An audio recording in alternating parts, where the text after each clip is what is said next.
Well, bundle bundle that in to make it not about a hard line negotiation. So once you bundle that in, you kind of have a way of talking about it. And there's a phrase I use. It's like giving the other person a menu. And when you give the other person a menu, you will know what power they have by just talking about items on the menu.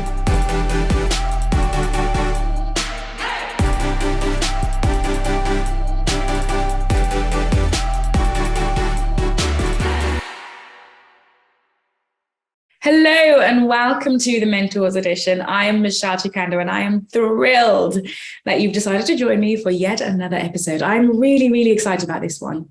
Okay, to be fair, I'm excited about all of them because I get to speak to incredible women who are on the rise, but more importantly, women that want to share with us how they did it. And I'm so grateful for that. So before we dive in, I have to say, I've heard you. And yes, I will be doing a podcast episode on books and what I'm reading, because I haven't done one of those in a while. I've also heard you. I will be doing another podcast to sort of cap off the last one on bullying and gaslighting in the workplace.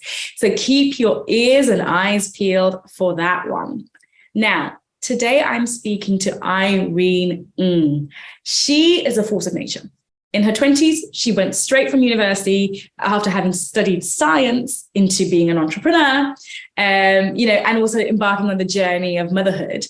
After that, in her 30s, she went on and decided to change course and become an entrepreneur, but not before launching the first cruise ship business in Malaysia that ran end to end in the year.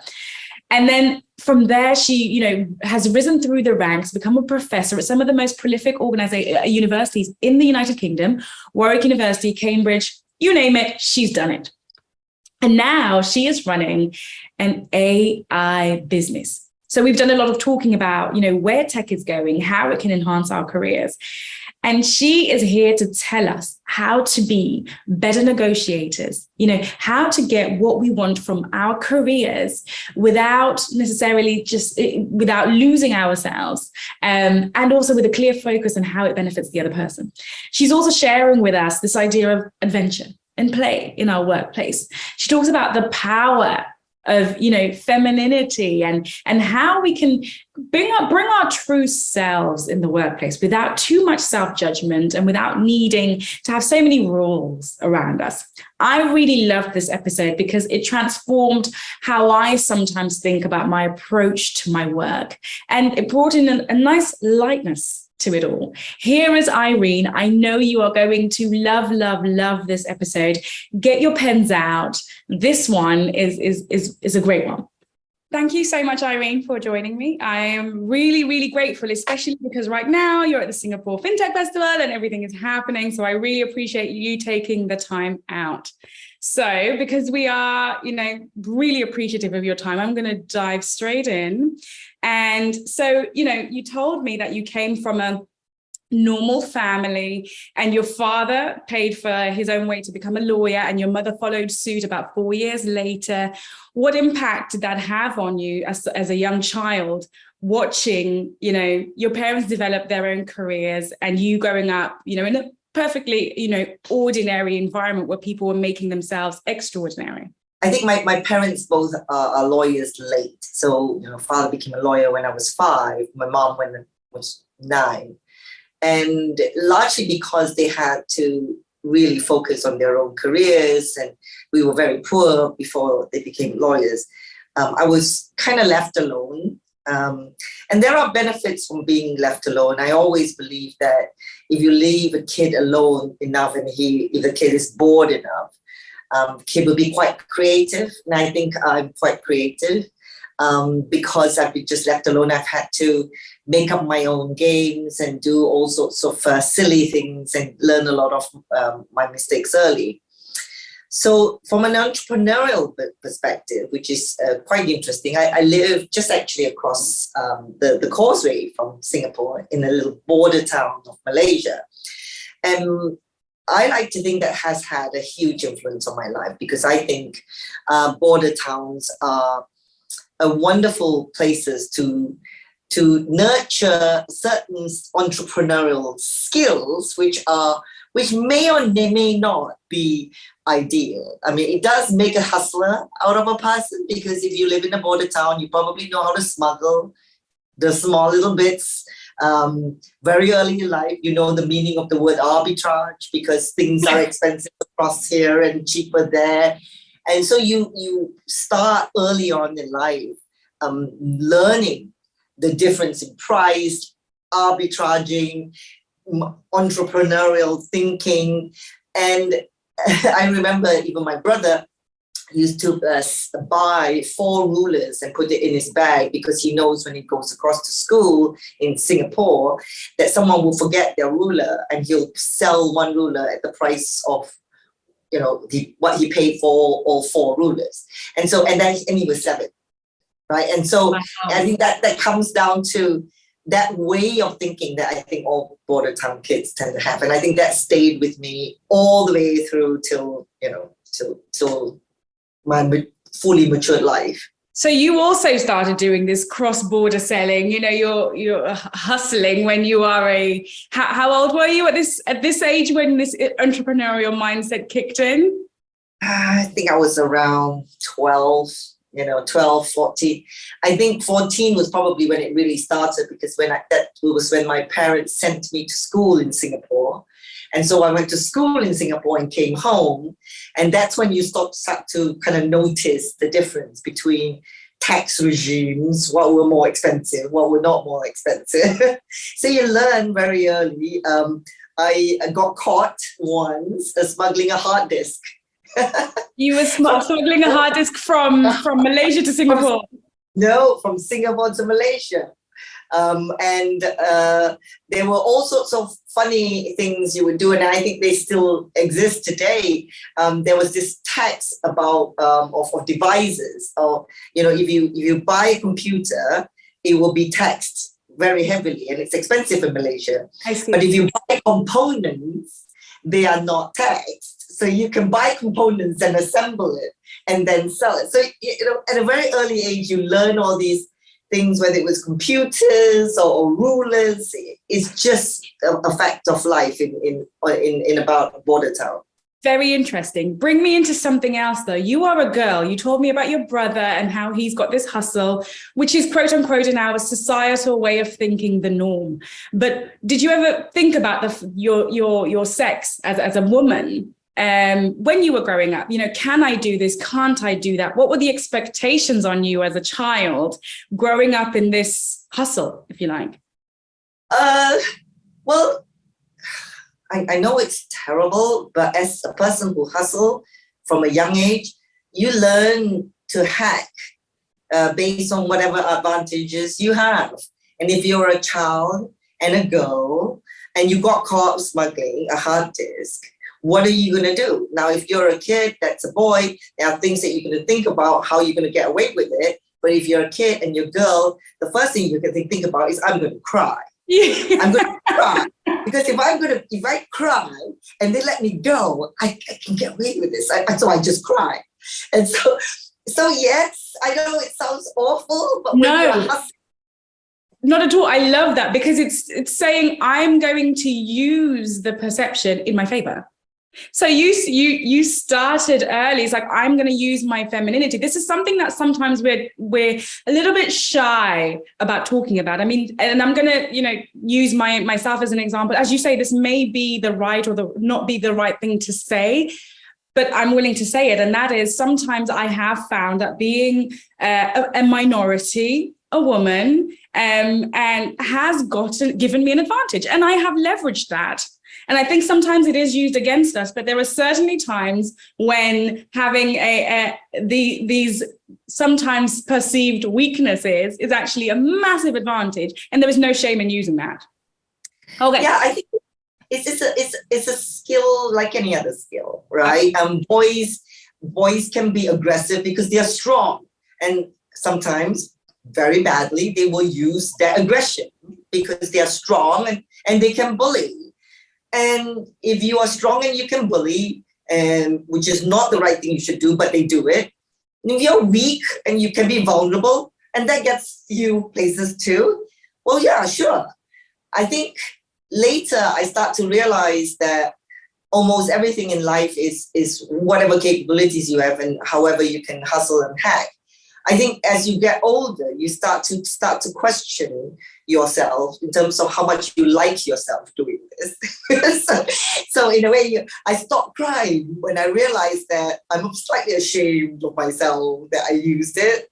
But it got me where I wanted to. And then you start to think about other ways that you could, and I think you always oscillate between these feelings. You would use it, and then you would think, oh, maybe I shouldn't, And it's a bit like a man who can be very aggressive and can be a bully, but then choose not to, right? It's all. I find this is so interesting. I mean, we didn't talk about this before, but I do think it's absolutely fascinating because I used to find earlier on in my career, my voice would go higher pitched when I was in certain meetings. Because then I would find that people have more sympathy, more empathy, and I'm talking about male counterparts. And then I realized I got to a stage in my career that I couldn't stay there. And my voice became lower. I became authoritative. I became clear. And so I find this dynamic of using your femininity and it's actually that is the greatest skill, knowing when to turn it up and knowing when to turn it down. And not relying on one, but actually mastering both. But we digress. we digress. Let's come back to your story. So you come in and then tell me, what did you decide to study after you grow up in this hustle environment? What did you decide to study and why? Well, so I was rather playful. And so my family never thought I would amount to anything. And I was, as sort of a bit of a rebel, I couldn't be bothered to study very hard because when I was 7, I went to a school and within the first 6 months, I got first in class. In fact, I got first in the whole grade, the whole standard. That led me into a very wrongful thinking, which is, well, it can just only go downhill from here. So it's kind of, I've been there, done that. Why do I have to try any harder? I know how it feels now. So I never really tried very hard after the age of 7. I got really playful. By the time I got to 16, when it really matters that you have to get to college, university, and all that, it was really a hard habit to break. Just I didn't want to study hard. I didn't care at all.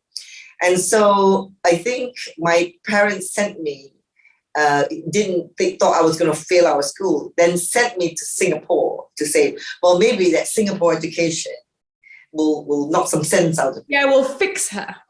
Yeah. We'll get me to be a bit more attentive. And it did, but for all the wrong reasons, because I was put in a very good school where all the girls there, a girls' school, where all the girls there were studying. And I'm a peer pressure kind of kid. So if you're studying, darn it, I gotta have to study it too. Not because I like it, but because you are doing it. And so I studied and I actually got through my grades and got into university. I did a science degree that went on to being double physics, which is a weird combination for someone who wasn't, I thought at that time, I wasn't very brilliant. But much, much later in life, I got diagnosed with ADHD and I realized now why I wasn't very brilliant at it. I just, first, I couldn't focus enough to be able to, and I was very easily distracted. But notwithstanding that, I had B's and C's. So all through my whole university, I had B's and C's. And my husband is BC. So all my friends said, yeah, that's it. You knew this. You married the man that matched your grades. And I went like, I don't think it quite looks like that, but okay. So I got out at least with a degree, but just barely. Yeah, but you studied science, and science is normally seen as a subject for people with serious intellectual gravitas. So why did you choose that when you know that you're a B's and C's student in your mind? You're not very bright, you're not very capable. Why did you choose a hard subject? First, they accepted me. But you had to have a side. Oh, yeah, but I didn't qualify for anything else. It was either liberal arts, it was really arts or science, general science, by the way, not specialism. And I didn't think I had it in me to do any of the art subject because I came from the typical Chinese family where as you went through life, you were always pushed to something that's mathematical. And to be honest, I thought I was bad. I guess I wasn't that bad because if you ask me to hustle cross-border calculation of tax, currency, and how much returns I'll get for whatever I'm hustling, I could do it. So I guess if you say that's a skill that's more sciencey and it's much more analytical, that's probably why I had leanings, not heavy leaning, but some leanings. Having said that, though, I mean, my creativity did set me out to be better, I think, on the sort of social science. Definitely not artistic at all. No, that would be not my way of. But again, I think you also change over life. I think there is a fallacy that you are consistent and constant. That's not true. I think you change and you acquire different tastes and different interests. Today, I'm a huge fan of history and philosophy and art. I never was, so. Yeah, I think it's this idea that you shouldn't let what your instincts are, because your instinct was I'm a B's and C's student, I'm not good at anything, I'm just going to go there, and B, what you then study sort of define who you are and what you're capable of. And we're sort of trained to have this I'm left brain or I'm right brain, but actually you can be whatever you want to be. I think it's easier to say it on hindsight, to think about it. At that time I didn't think that hard. I don't think I think for us, maybe my generation, we were just glad to have been accepted. Like, it's a different thing with my children now, where standards and you need to think about it. I think we ask our youth a lot in terms of amount of cognition they have to expend in sort of life decisions, when so much of life decision I find just can't be predicted or be able to be saying who you are at that age. So I fell headlong into whoever accepted me. You take me, yay, I'll do it. And that was it. I love that, because we had our last guest on the podcast talked about how there's so much emphasis on having a plan and thinking things through, and actually sometimes it's okay just to let life happen. That's essentially what you're saying. You said, life kind of, I just allowed it to happen, or you didn't even allow it, it just happened.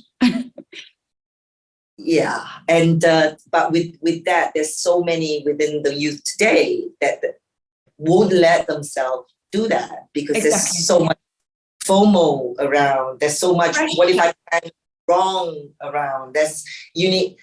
Well, it's the same as I used to tell mothers, later when I had children. They went like, oh, you've got to be a good mother. What is that? You just trade off one set of mistakes with another set of mistakes. No matter how my children are going to be screwed up, might as well just put some money aside for therapy. Fair point, but let's get to that. So let's get to this motherhood bit, but there's a little chunk in the middle that I'm really interested in. So you finish university, and then what happens? Well, I finished university, and my father decided, as the firstborn child, that I should be an entrepreneur. And after. Well, are you interested in the work part or the sort of home part? The work part, and then the life part that came after that. Yes. And so the work part is odd because he thought you should be an entrepreneur, and a good way of being an entrepreneur is just start a business.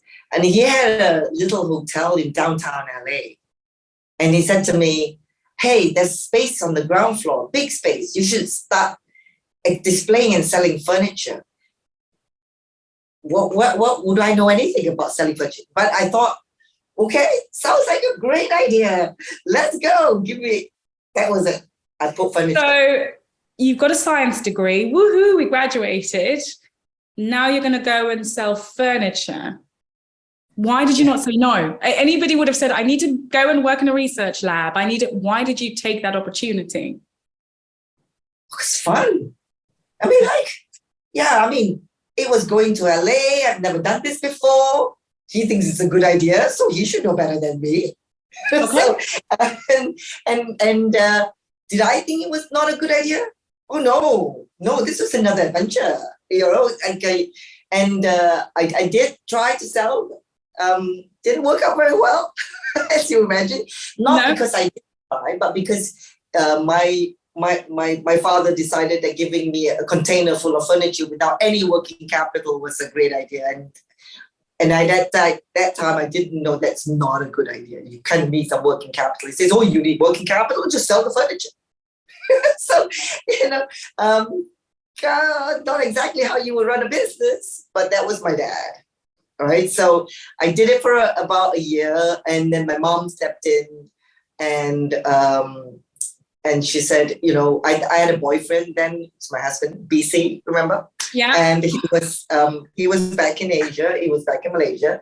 And my mom said, you need to come home because you need to get married. And I could have said no, but the business wasn't going very well. So I went like, okay, I need to get married. On to the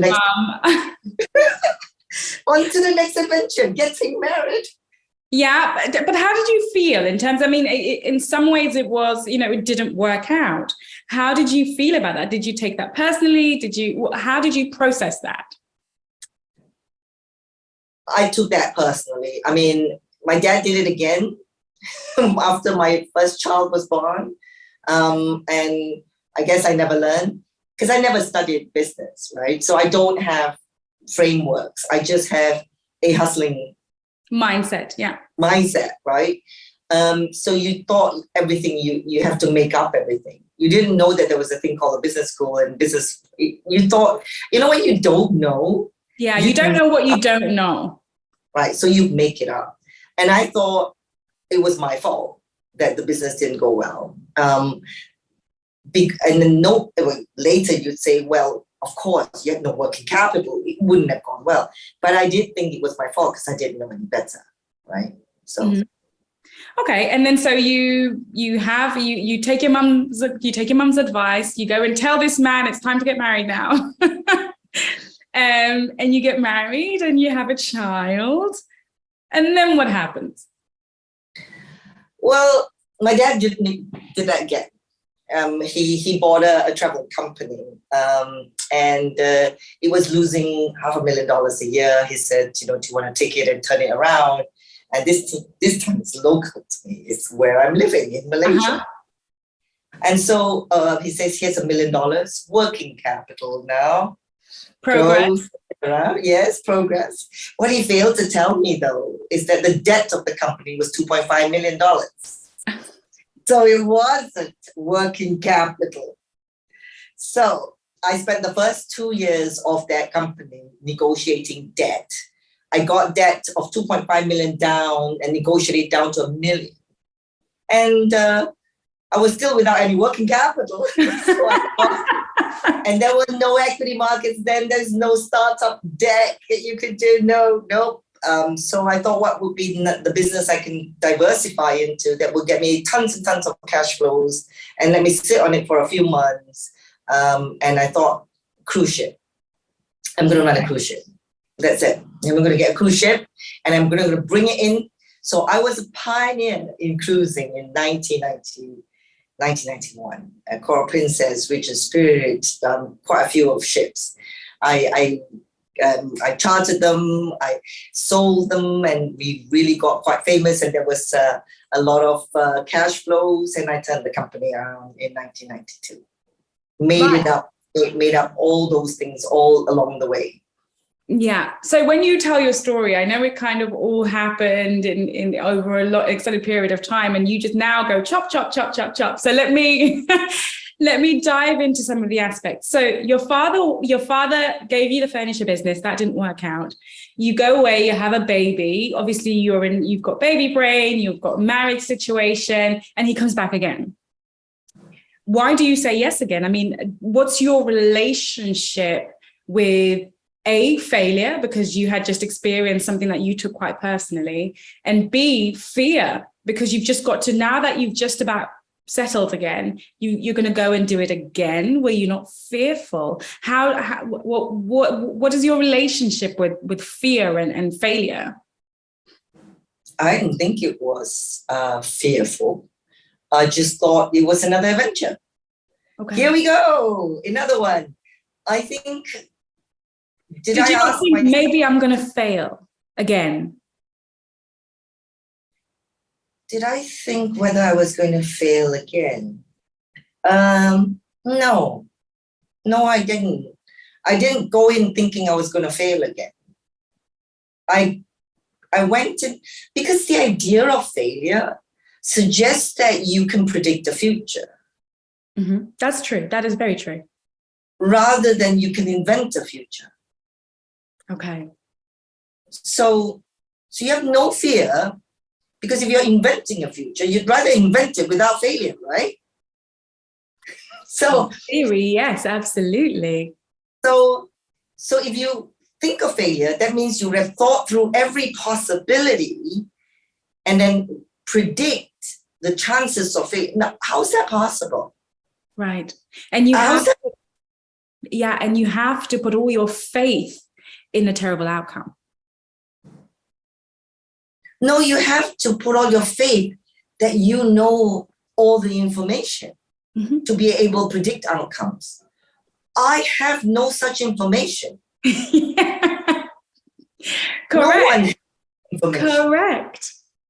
So if you don't have such information, then all outcomes are possible. Absolutely. And I absolutely love that, because you're right. It is all about I don't know what's going to happen. But what I love about your mindset is you've said 3 things that we associate with childhood that have actually been the pillars of your life and your career. You've said adventure, you've said play, and you've said invention. You know, this idea of approaching things with a sense of not the heaviness of what negative outcome could be, but actually, let's experiment, let's play, let's have fun, right? And that allowed you. You just don't say it too loud at that time. You just don't say it. You think it, but you just don't say it, right? I mean, if you said to me at that time, "Oh, do you think you will fail?" I go like, "Oh, I'm in it for the play and everything." No, you just think it. Absolutely. And so, but you use it to propel you. So you then get into a business, and again, you're like, yay, I've got $1 million to play with. No, I don't. And you're plugging holes, you're thinking, innovating. Okay, I'm paying down this massive debt, and I'm learning how to navigate other stakeholders, right? People want their money back. I'm learning how to rob Peter to pay Paul. You're learning so many different skills in business, and you're hustling, right? And then you get to the point where you're like, okay, I've got this now. So what can I do to invent another way for this business to succeed? And my question, I guess, is how do you problem solve? Because it seems like from the moment you stepped onto that second business, the travel business, you were firefighting. You know, I've solved this problem, now I need to solve that problem. I've solved this problem, now I need to solve that problem. How do you approach problem solving? I guess without think, you know, because what happens is I have a problem and it's, I need to go to bed now. I'll come back in 6 weeks. How do you approach that without crumbling under the pressure of your very real situation? think when you face a problem, I think we look at problems quite differently. If you're a child and you're given this box with 3 different shapes and you're given these little shapes and you have to put them into the right shape so that the shape can go in, you've got a problem. That child is going to go whack, whack, whack and find it and then shove it into the right shape. Whack, whack, whack. He doesn't think, oh no, I am weighing under the failure of if I whack it, it didn't go in. The child doesn't do that. The child's going to whack, whack, whack, and then find a shape that suits and then pushes it in. And that's how you do it, right? You look at a problem as a problem. I mean, I think you can try to load it cognitively and say, oh God, what's going to happen if I don't solve it? Yeah, but that's just, I think that's just a belief that while you're whacking stuff, there's an audience watching. I think if you were putting things and there was an audience watching you, even for a baby, you would go, I don't want to do this. I mean, for a child, I want to do this. And I think we suffered from this conception that as we do things, there's a lot of people watching it. Maybe because of social media, because so much of us is out there, it's become more apparent and worse. But in my day, no one was watching. No one's watching you. So you just, like a child, go solve the problem. No one's watching you solve it, or whether you're succeeding or failing. No one. Just go do it. Yeah, I think that's very powerful, actually, because I do think we do put a lot of pressure on ourselves, but actually nobody's watching because everybody else is busy living, right? It's the perception that you believe there are people watching. That's the problem. You put a lot of anxiety on yourself when you feel people are watching. And then at that age, at that time, there was no social media. I mean, who knew whether I did something right or wrong? Only I knew. Right. So there's a lot more in your story, but I'm going to fast forward us on a little bit. So you run the travel business, and it's very exciting times in terms of problem solving, exciting. And then you reach over to this point where, you have a few more challenges along the way, and then you tie it up and say, okay, I'm not going to do this, the travel business anymore. And then what happens? Oh, no, I didn't. I turned the company around. I went to my dad and said, get yourself a proper CEO, more qualified than I am. I want to go play with this thing called cruise ships, So I, put together investment memorandum and raised $10 million ringgit that time, and said I was going to run a cruise ship called Empress Cruise Lines. And I raised the money. I got the money. And I started my own cruise ship.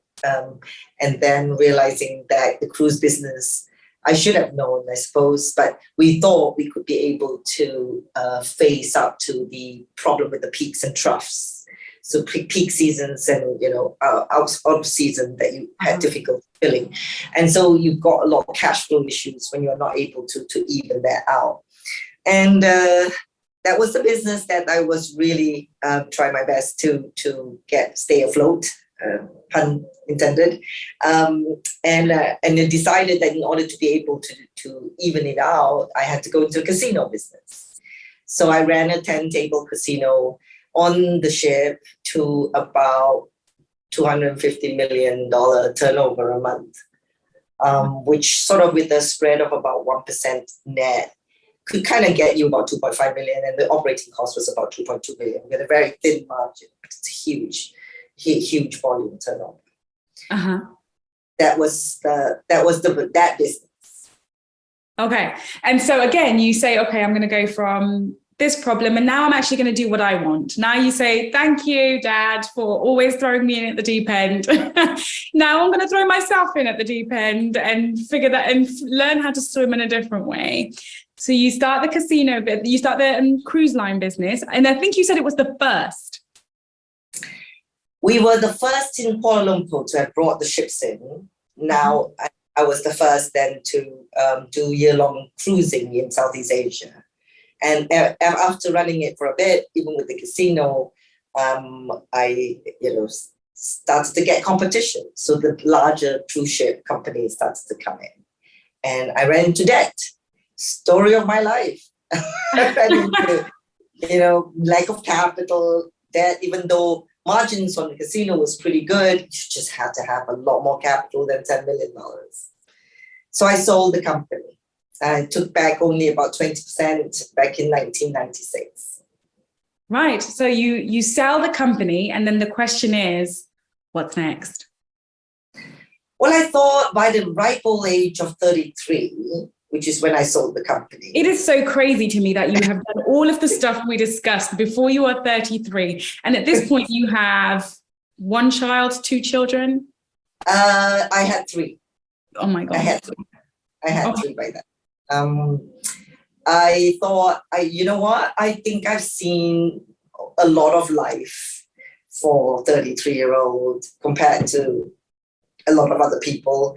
I think I should just write it down. I should write it all down. Let's go back to school and write it all down. So I checked into the National University of Singapore here and decided to master's in research, to write it all down, all the abstraction, the thinking, the learning.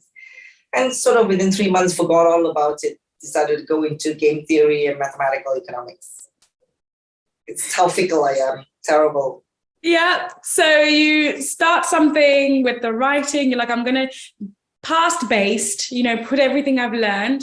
And then within a few weeks, you've gone, okay, no, this was an adventure. It was great. Goodbye. Something new. I'm going to do game theory and mathematical economics, you said.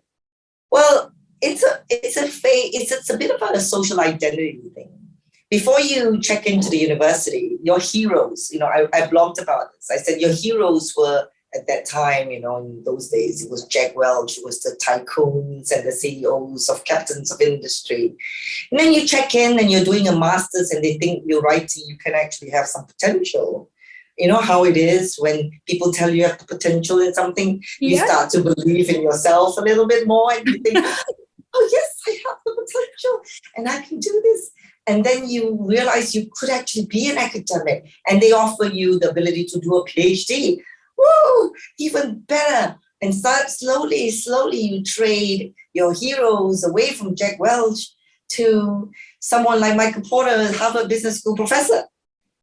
And which are very different sets of heroes, right? So I call this the trading heroes phenomenon, where your social identity starts to change into who you think you are. And that was kind of where I thought, I could do this. I could be an academic, couldn't I? And that was how I ended up in academia.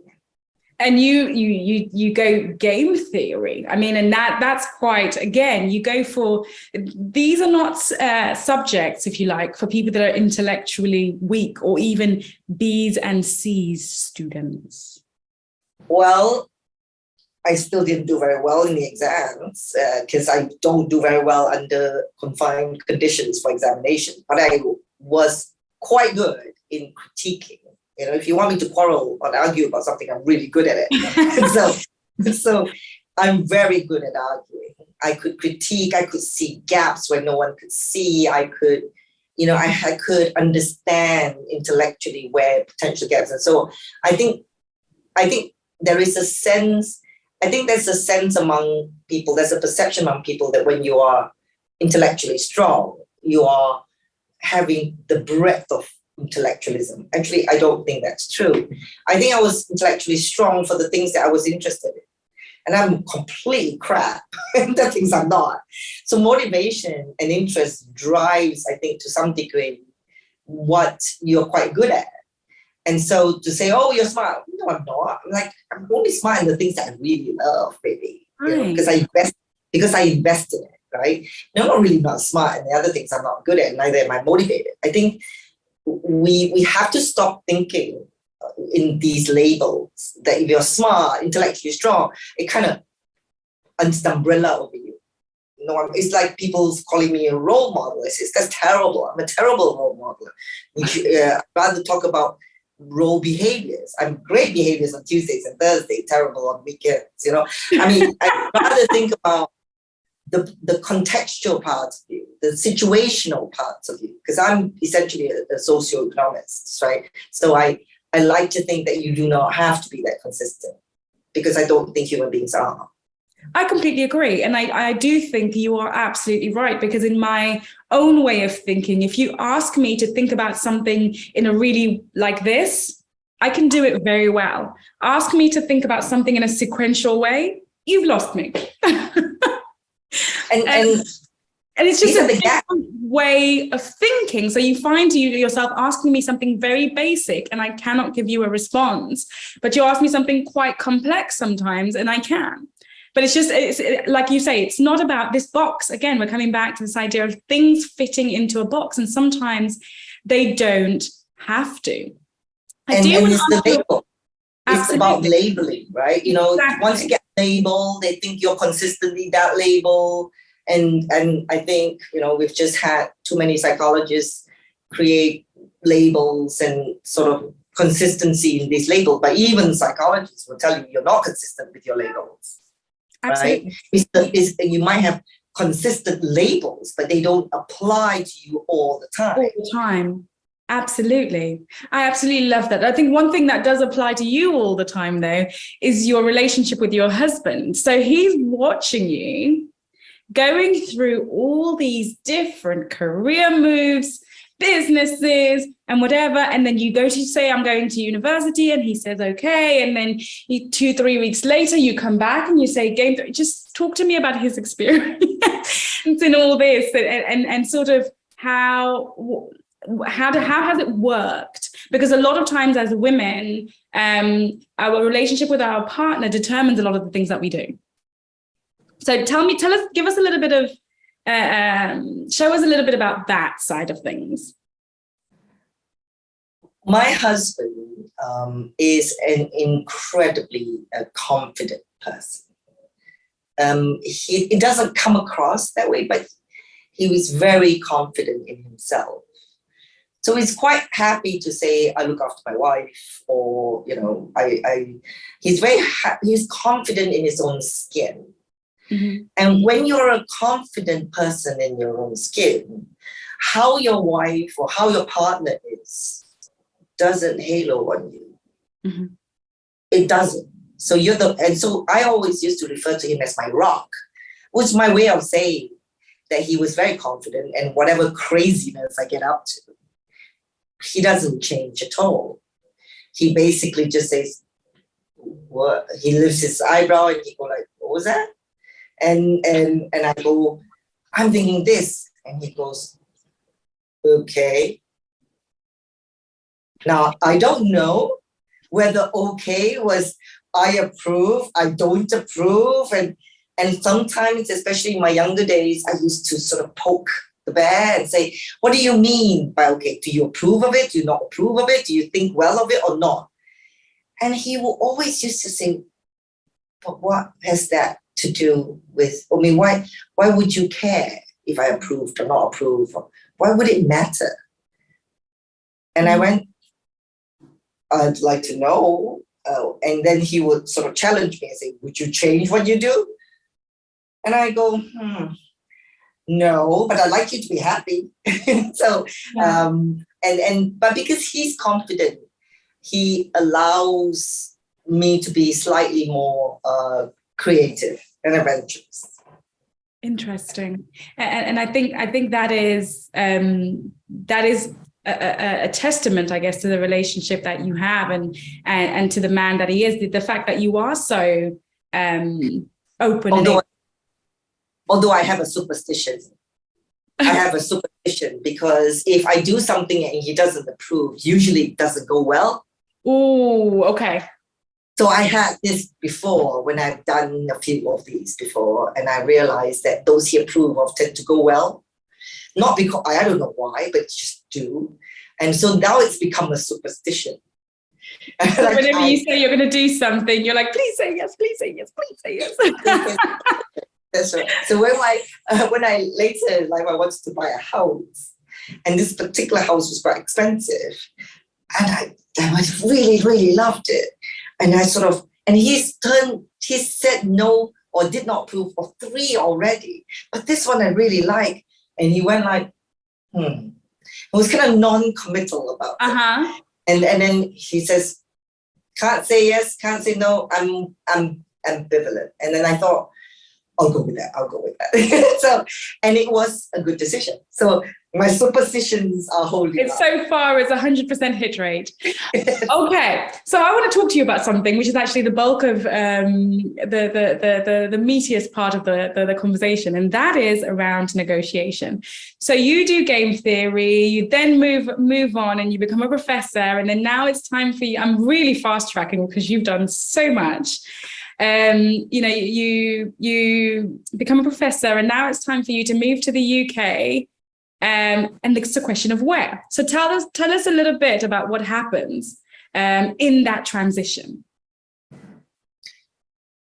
Transition for you to get your, I think it was the role in Exeter, where you then had the negotiation. Right. So I look at negotiation probably quite differently, because as a game theorist, as an economist, there is a tendency for me to play mind tricks with yourself. Like if you want something enough, you are prepared to pay for something. It's like, it's like a bidding on eBay. Right. How much are you willing to pay for something? And you say the price to me is, if it's $1 more and you lost it, you're happy to have lost it. Mm-hmm. And if it's $1 less and you're not happy with losing it, then you've not bid enough. So there's a line of which, right at that edge, if you got that amount, you'd be very happy to walk away, and and very happy if you want it. Mm-hmm. So that is what. That is sort of that frontier, that little boundary that I constantly look for. I have a metaphor for this, which is is this the right time to talk about the Burundian donkey? Yes, absolutely. Okay. So those who study economics will know the Burundian donkey. So the Burundian donkey is exactly the same distance from food as he is from water, mm-hmm. and he wants both. Now, the Burundian donkey dies because he's equidistant. He can't decide. He's paralyzed. So he dies. so theoretically, in economics, Burundian donkey dies. But in real life, no, of course not. You've got to you lean one way or the other. Right. But that doesn't change the fact that there is a line that will make you indifferent. And I think in all negotiation, we have to go into that in the same way. So if you are trying to negotiate a salary, if you're trying to negotiate a package, it's all about what you're prepared to give up for whatever you get. And you have to that boundary. Absolutely. Tell us about your story with the negotiation, with the one where you came about with the 3 times the amount. Oh, wow, that one. Okay, yeah. I don't know if I should be saying this, but so there was a university. I have to be very careful. Although I have to say, I don't know whether I should be. Okay, fine. I think I can say this now because my boss have passed away, and so it's fine. And we don't have to talk about which institution. Okay. Yeah. So I was with the university, and I wanted. So I was headhunted to go and visit another university, and they said to me, "All right, we would love to have you here, but you can't do consultancy." Now I'm a business school professor. You tell a business school professor you can't do consultancy. That's just not it. You want to be able to supplement your income with consultancy. That's how it goes. All business school professor. So I do that, and I said no. That's not going to happen. You can't pay me enough. And the gentleman said, well, "Try me." So I thought, oh gosh, what is this? So I went back in the evening, spoke to my mentors and said, what is this? This was, I was getting a package. It was a certain amount. I went spoke to my mentor and he said, oh, by the way, in that university, do you know how much finance professors are paid? And I said, how much? And he gave me an amount that was 3 times of what I was getting right now. And I thought, okay, but I'm not a finance professor. I'm only in marketing and markets. And, but I thought, okay, I've got a number. So I went in, but before I went in, I thought, if they don't offer me, will I walk away? Probably. If they do, okay. So I found sort of my mental boundary, which is about 3 times, not quite 3 times. And I gave the number. And they came back and said, okay, we'll do it. And so that was like very, very fulfilling because overnight I could afford 3 Chanel bags every month. And that is the right metric for life, ladies and gentlemen. not that I would buy 3 Chanel bags a month, but I couldn't before, and suddenly I could. And fantastic. No, I love that. I think that's brilliant. But talk me through this, because you said if they said no, I would walk away. Like, what was your mindset? Because a lot of times we are afraid as people or as women to ask for what we think we deserve. So talk me through that thinking. Talk me through your experience when you want a higher salary, when you want less hours, or whatever it is that you want, how to approach a negotiation. I think when we negotiate, it's a bit like a hustle. You have to think about the parameters. I think there are certain things that you are prepared to include in the package. So, for example, if it is not just money, it is, do I get, a postdoc? Do I get a PhD student funded in that package? Do I get more time? Do I get to work only from home or work from home? Do I get to only go into office a day or 2? So a woman's life generally, I think it probably applies to men too, has a lot of soft aspects that will make your life better. Well, bundle that in, to make it not about a hard line negotiation. So once you bundle that in, you kind of have a way of talking about it. And there's a phrase I use. It's like giving the other person a menu.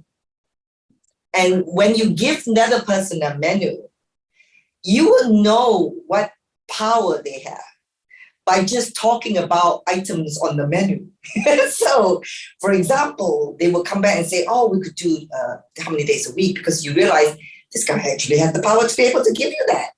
And sometimes they don't have the power, sometimes they do. But in the way you discuss the items in your menu, in your package, you get a very good understanding where that package can yield and where it can't yield. And don't forget, you can use time. These things are not constant forever. You can say, for the first 6 months. You could say, I want to work from home from the first, how many? There are lots of ways to keep bundling and bundling to the level that you are happy with. So it's not so hard-edged as this is about cash. Absolutely. I mean, I remember when I had a job where I was working in the office and I said, I need to work from home at least 3 days a week. But I said, culturally, I understand your institution is not used to this. So for the first 3 months, I will stagger that. I will do almost full time in the office. Any day you need me, I'll be in, whilst you prepare the ground on your side. And so for me, it was also about holidays. I was like, as you say, I've never thought of it that way, but I did give him a menu. I didn't just say, I want a higher salary and that's it. I said, I want this salary, but if you can't give me that, you can also do this, or you can move on this side, or you can do this, or you can twist yourself into a pretzel to give me what you want, to give me what I want. Yeah, exactly. And I so really much of package has to do with your work. This idea of this work-life balance is, the idea that work doesn't cross across to life and life doesn't cross across to the thing. You've got to have a balance. Doesn't do very well with me. I mean, work is my life is my work. My question is, how do I intermingle in order to still produce whatever I do, but have a good life? And in that package, usually you can work on intermingling, even more so before now than before, because of post-COVID remote working and things like that. So yeah, put more stuff in the menu. I'll never forget, there was one time where I had a grant. This is a UK grant or for my research, and they granted me the research, and they had travel in a chunk of the grant for traveling to London. Now, Exeter to London is like 2.5 hours by train. So and going back, it's a real pain. And to stay in London is like £200 or 150, 200 pounds.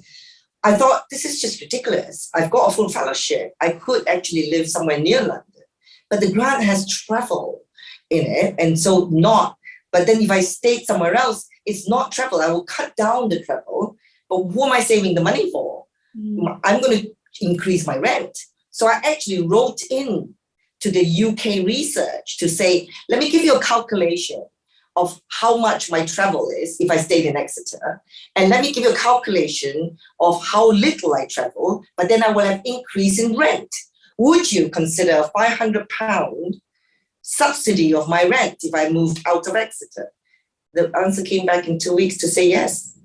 But you asked. This is a grant. You asked. I asked. And that's the biggest thing. Sometimes we are even afraid to ask. And you asked because you thought the worst thing they're going to say is no. Oh, no. No, I asked because if I were in their place, I'll say yes. I like that. So this is exactly how you ask. You ask in such a way that it's impossible to say no to, because it makes sense for you too. Here's what I'm going to do for you. Here's how this is more productive. Here's how this is better. Here's how I'm going to deliver. Plus. Why would you say no to me?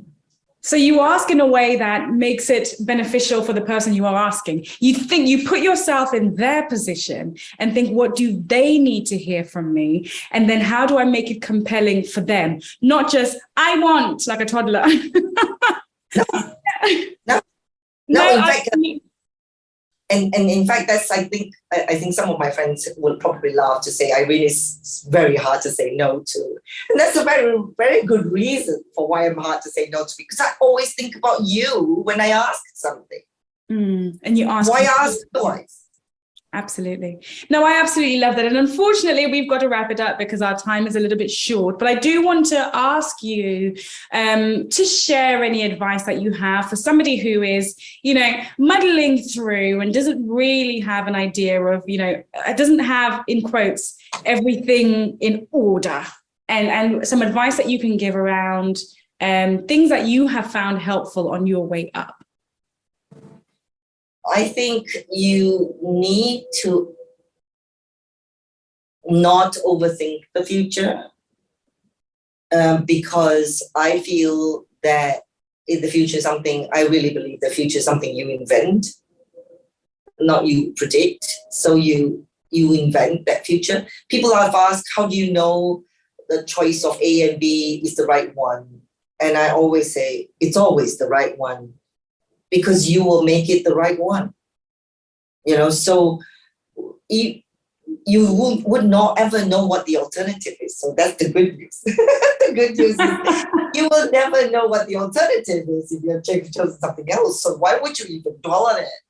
You would just probably invent that future. And I think we are our worst enemy when it comes to that kind of overthinking, of that future. The second thing I probably will say is also that having a sense of play is marvelous. I've always felt that my husband always used to say, your toys just got more and more expensive, and I have grants of a few $1 million that create and research into things. I'm running a business right now for my invention, and yes, it is, but the sense of curiosity and play drives the thing that you're trying to do is more important than just sort of overthinking, what if I don't succeed? Who's watching? Again, who's watching? Just kind of, seize that moment.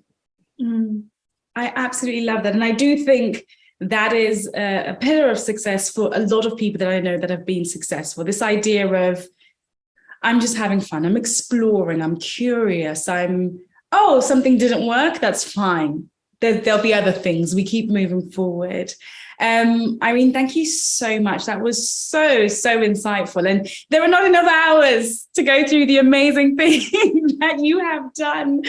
And hopefully we will have you on again soon, because you are a wealth of knowledge, and I'm really grateful for you taking the time out. Have more fun presenting tomorrow at the Singapore FinTech Summit.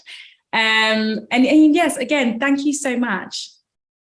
Thank you for inviting me, Michelle.